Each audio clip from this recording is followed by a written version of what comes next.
يا صفا الليل الوجع ما وجع نقطتين ضاعوا، بس الوجع وجع حل.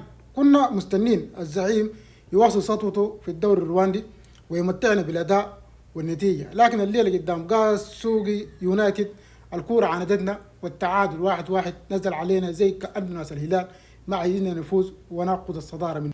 خلونا نحلل الحاصل ده بعيدا عن العاطفه. ليه الليله المريخ ما قدر يحسم المعركه؟ اولا استسهال الخصم ورعونه الهجوم، دخلنا المباراه وكاننا ضامنين النتيجه وضاعت فرص سهله جدا وكثيره قدام الجون. اللمسه الاخيره بقت لغز محير، والبرود في انهاء الهجمات خلى قاسوقي يطمع فينا ويدافع باستماتة. اما ثانيا غياب التركيز الدفاعي، بعد ما جبنا الهدف بتاع التقدم الفريق تراجع بصوره غريبه وبدون مبرر. فتحنا شوارع في الدفاع وغابت الرقابه اللصيقه، وده اللي خلى هجمه واحده منظمه من المنافس تخترق صفوفنا وتجيب التعادل في وقت حساس. ثالثا هبوط اللياقه البدنيه في الشوط الثاني، ظهر بوضوح انه المخزون البدني عند بعض اللعيبه قل، ودي اثر على الضغط العالي اللي بنمتاز به وخلانا نفقد الكره بسهوله جدا. والرساله دي للعيبه المريخ يا جماعه، الشعار ده نادي ثقيل والجمهور اللي بيتابعكم ده من كل مكان يستحق اداء ارجل من كده.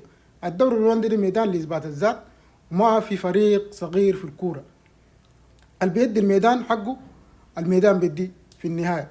ولازم الجهاز الفني لازم يراجع حساباته، والتبديلات لازم تكون في وقتها وبأهداف واضحه. ما ممكن نفرط في نقاط سهله ونحن في مرحله تجميع النقاط والبحث عن الصداره في الدوري الرواندي.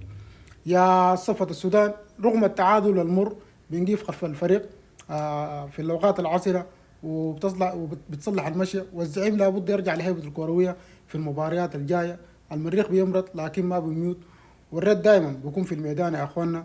منو في نظركم الليله كان يستحق التبديل من بدري؟ اكتبوا لي تحت في التعليقات، ولو ما انت متابعين اعمل لي متابعه عشان نصل ال10,000. بيس.